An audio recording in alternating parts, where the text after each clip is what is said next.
A lot of different feelings from last year. To say 2013 was a roller coaster ride for Jay Happ would be putting it mildly. From spring being a little unsure and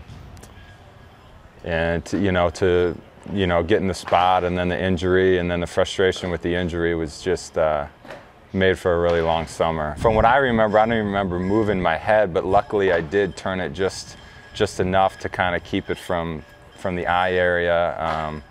And it hit just low enough to where, no significant damage was done. How important was it for you, for the future of your career, to make sure that the next time you stepped on a mound, that there was no fear, there was no flashbacks, there was none of that? Because I know you said there wasn't, but there must have been at some point between the time you got hit to the time you returned that you thought, okay, I got to make sure this doesn't creep back into my mind. Yeah, well, we did. In the process of coming back, we did plenty of comebackers and ground balls back to me to try to make that easier. But at the same time, I think the transition was a little different for me just because I was focused on my knee.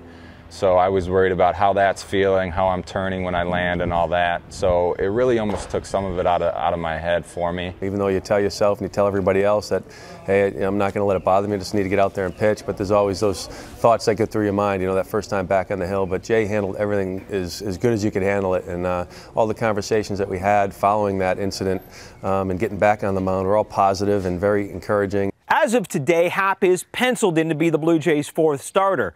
But as he learned last year, a lot can change between now and the start of the season.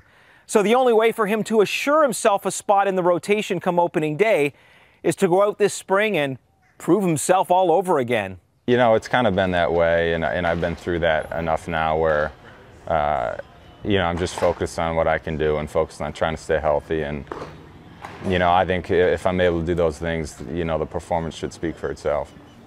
Barry Davis, Sportsnet, Dunedin.